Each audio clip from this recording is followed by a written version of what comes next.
Take a listen to what I said last night. It is possible that markets do take the attack on Iran as a positive. Believe that or not, we've seen that many times before. In fact, that's exactly what happened. Israel did a limited attack against Iran for their attack on Israel, which was hundreds of ballistic missiles, but no oil production facilities or nuclear facilities were targeted, so markets took that as good news, and stocks went higher today. And oil markets were trading sharply lower, which would make sense given there was no attack on Iran's oil facilities. Oil is down 5.5% today. But this is bad news in bond markets because bond markets are continuing to be unhinged. 10-year treasury yields today are up 5.5 basis points to 4.288%. So almost 4.3% on 10-year treasuries. Stocks took this Israel news as good. Bonds didn't care at all. And you would expect that if oil was down 5.5% in a single day, that would lower inflation expectations, which would be good for 10-year treasuries. That did not happen. So that is unequivocally bad news and a bad sign. Now here in this video, I will break down all of the news and information that you need to know for the trading day today. In fact, statistically, October 28th is the best day for the stock market in any year. So it would make sense why markets are higher today. In fact, since 1950 through 2023, on average, the S&P goes up 0.51% today alone. And the S&P up 0.43% is pretty much right on par with historical averages. October 29th has a historical return of 0.32%, the following day of 0.23%, and then the day after that of 0.08%. So this move today is really just on average what you'd expect to see. But we did have some bad news for the AI sector. Nvidia is down 0.74% today. This comes after Reuters reported that Taiwan Semiconductor, better known as TSMC, had suspended shipments to China-based chip designer SoFago after a chip it made was found on a Huawei AI processor. Huawei is restricted from buying such chip technology to protect U.S. national security. TSMC could face penalties from the U.S. Department of Commerce if it willfully violated U.S. export controls in China. TSMC alerted Taiwan and U.S. authorities and began a detailed investigation after news broke that its chip had been found its way into a Huawei product, Reuters reported. Despite this, the Russell 2000 is the outperforming index, up 1.6% today, the Nasdaq up 0.5%, the S&P up 0.37%, and the Dow is up 0.7%, which the move in equities is what you would expect to see if oil fell 5.5% in a single day.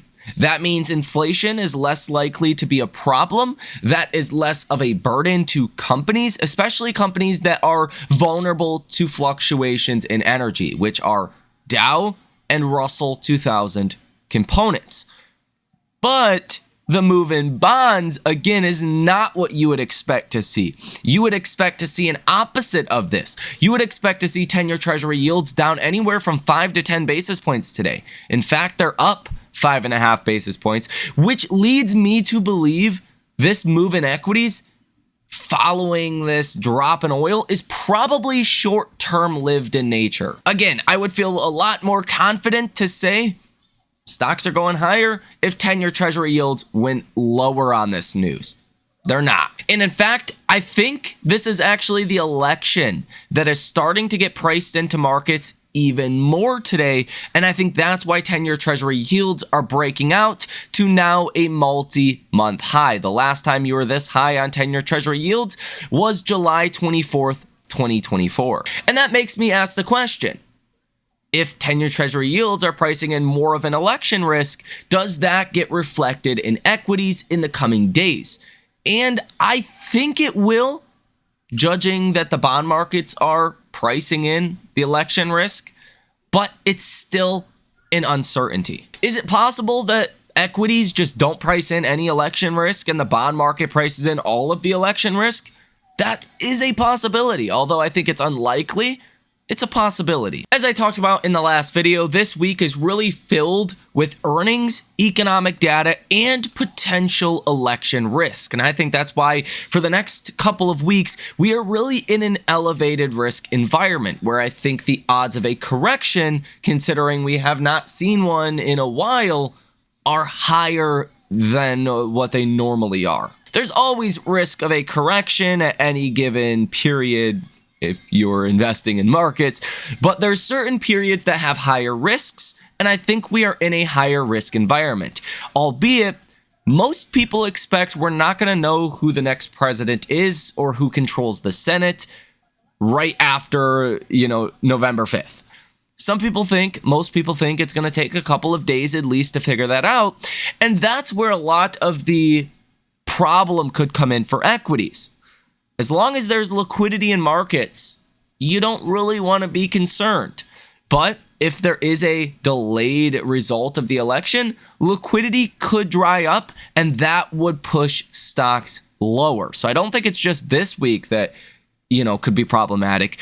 It's after the election that could be problematic as well, if it's not a just blowout in one direction or the other, politically speaking.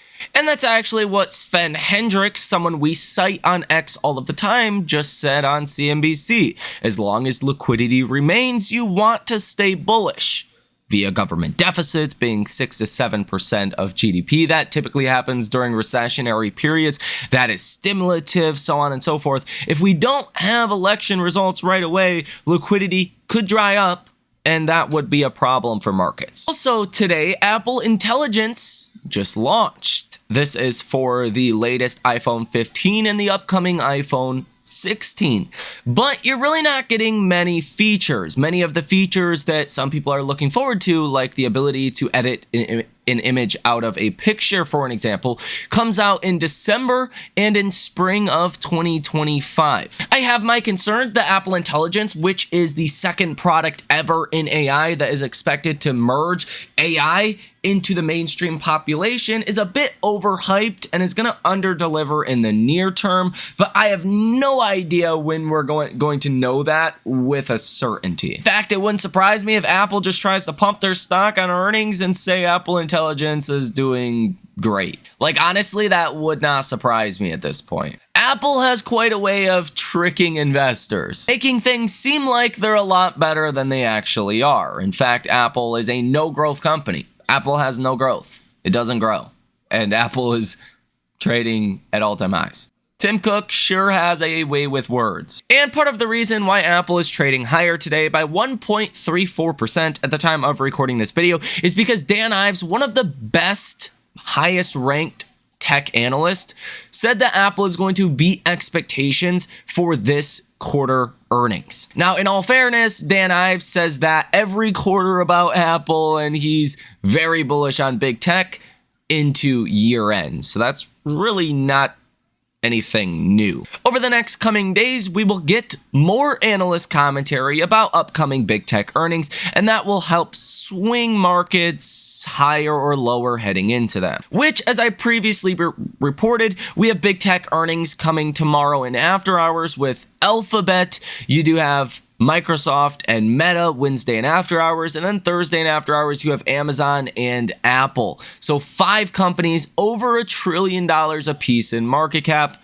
will be reporting this week. I personally think expectations are high for big tech, and I'm going to be surprised if we walk away from those earnings just blown away. I think you need blow your mind kind of earnings from big tech to get another 5-10% higher from here. I think just okay earnings, not blow your mind kind of earnings, could easily give you 5 to 10% downside on any of these big tech names.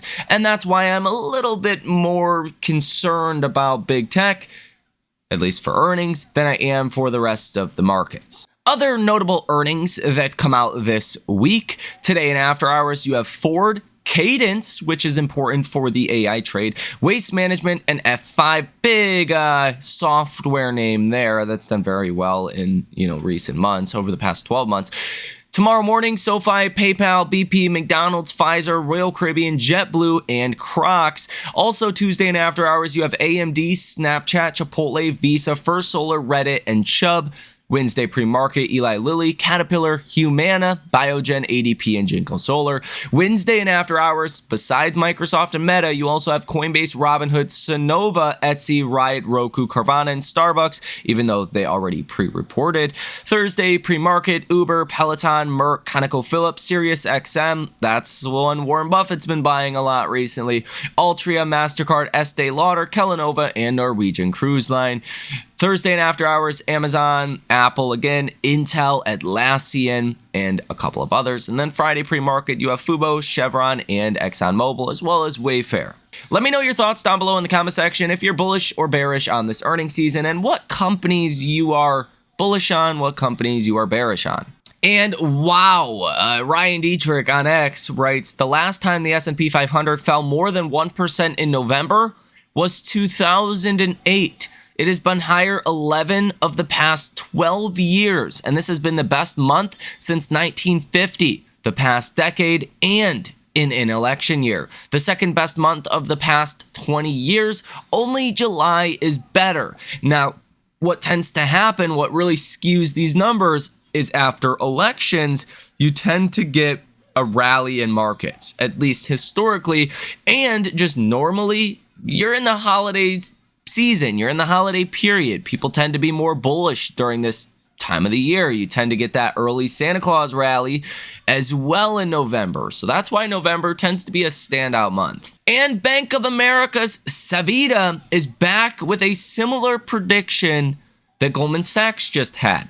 She says, quote, today's valuations suggest 1 to 2% price returns per year for the next decade, but 4 to 5% returns for equal weighted S&P 500. So honestly, at this point, you should be begging for a bit of a flush out in markets to reset valuations a little bit. The NASDAQ 100 index long-term moving average breadth continues to diverge from price. When you get these bearish divergences, they do tend to lead to pretty major corrections. You can also see this divergence in the S&P's RSI. There's definitely a bearish divergence in the RSI where you're hitting higher lows, right? Where you're not going as high as you previously did. Now that has been happening for a period in time over the course of, really at least since 2024, at least since July, you've been in this bearish divergence. But if you look at the weekly, there's definitely a bearish divergence here in the S&P, dating back, really to, again, early 2024, where the RSI hit a high of about 80. It fell, it went back up. It did not quite hit that 80. It only hit about 78, 79 or so. And ever since then, ever since July 2024, there's really this lack of momentum in the RSI, whereas markets continue to go higher. So markets are going higher, the RSI is not. That looks like a short-term technical problem for markets, and it looks like that will spell more downside eventually. Now, when does that downside come? When does that correction come? I think that is still a very open-ended question. In my personal opinion, I believe you get a correction here relatively soon. I made my prediction on October 21st that you would see a 10% correction within the next 6 weeks. So we'll see if that does happen. If that does happen, it means November is going to be a statistically very bad month where it normally is a good month for stocks. So it's really a call that's going against the grain of what a lot of people are expecting. And that's kind of what tends to happen in markets. You tend to get the markets that try to screw the most amount of people as possible. And if everyone believes markets are going to do great into year end, that probably means the opposite is going to happen. Now, I am expecting another correction in spring of 2025. I believe that correction most likely comes with the second round of growth concerns. That's likely going to mean payroll reports that start to miss expectations. That likely means retail sales, consumer spending that starts to miss expectations.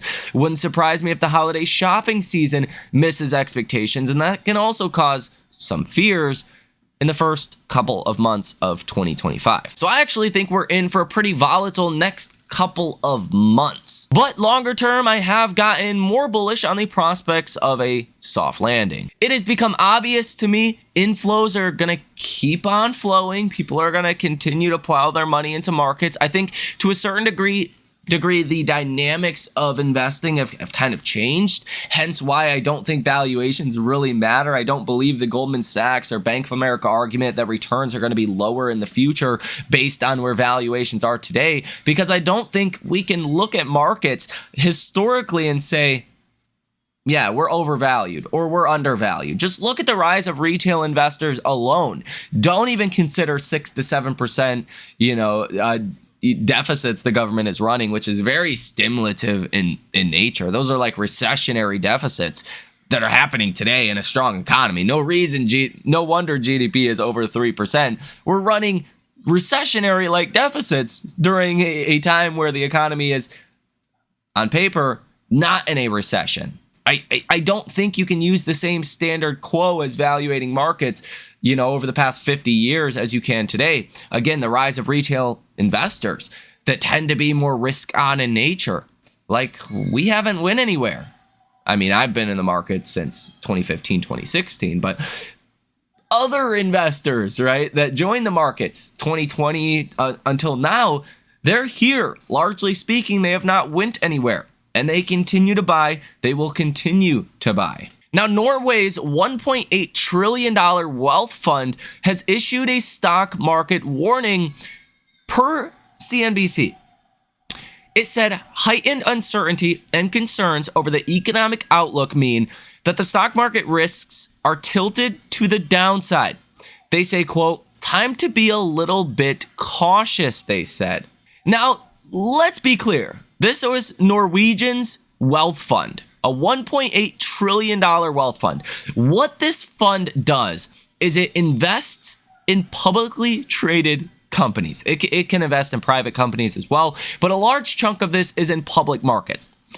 And it's not in Norway's stock market. Let's be clear. It's in the United States stock market. This is not a warning for Norway's stock market. This is a warning for America's stock market, because that's where they are investing this $1.8 trillion, largely speaking. So it's not just me that says it's time to be a little bit more cautious. It's also Norway's $1.8 trillion sovereign wealth fund. Now, here on the day today, Dallas Fed Manufacturing Index did miss expectations. You were expecting -1. We came in at -3.0. So again, weakening economic data did not have the effect of pushing down 10-year Treasury yields. 10-year Treasury yields rallied in spite of that, okay? Now, if we take a look at tomorrow's economic data, we will get wholesale inventories month-over-month advanced data. We're expecting 0.2%. Last month was 0.1%, really not a big deal. Retail inventories excluding autos, expecting that to be positive 0.3%. And the goods trade balance. Advanced data for September, expecting negative 96.1 billion, worse than last month by about 2 billion. The big data we get tomorrow is JOLTS job openings. We are expecting 7.99 million job openings. Last month was 8.04 million job openings. If we see this number fall a lot, that's going to lead to concerns about the labor market. I don't think that's going to happen. I'm really not concerned about the economic data for this week, considering it's right before the election. Take that for how you will, but I'm not too concerned about it. Could it come in low? Sure, it's definitely possible. CB consumer confidence is expected at 99.3. Last month was 98.7, so expecting confidence levels to grow within CEOs.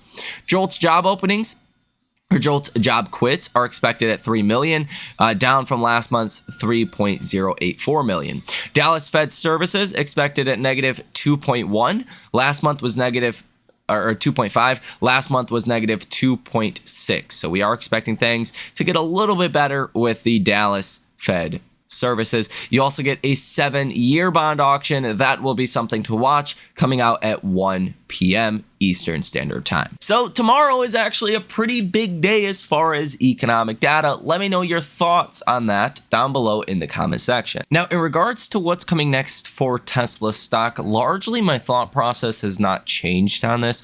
Although what we've seen today with 10-year treasury yields definitely put a lot of pressure on Tesla. It puts pressure on anything that's really interest rate sensitive, and that's why Tesla had a really good start to the day. Bonds kind of died, and then it had a worse middle part of the day, kind of came back a little bit towards the end of the day. I think there's the chance that even though I'm near term negative on markets, even though I think markets are going to fall in the near term, if that happens, Tesla stock can actually move higher. If the momentum does continue, if the shorts do continue to cover, like I showed in the last video, over 4 million shares were covered on today.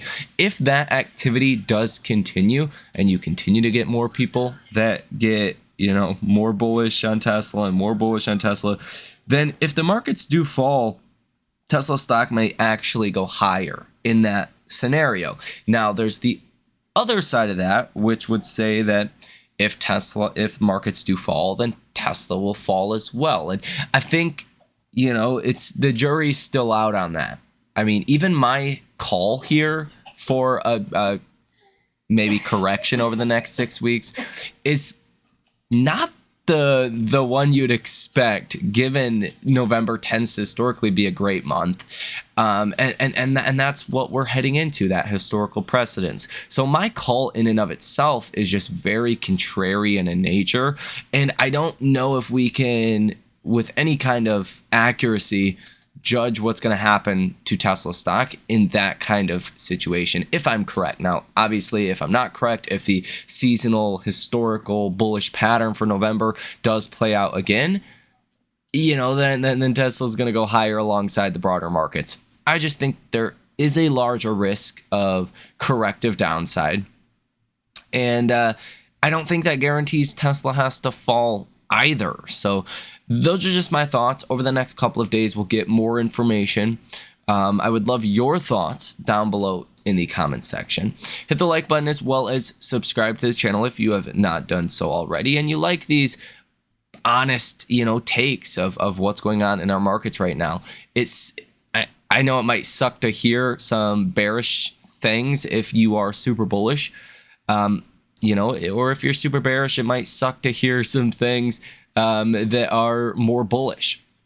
And hopefully you got a good dose of both here in this video. But nonetheless, guys, that's going to do it. You guys have a great rest of your day. Stay safe out there, and I will see you in the next one.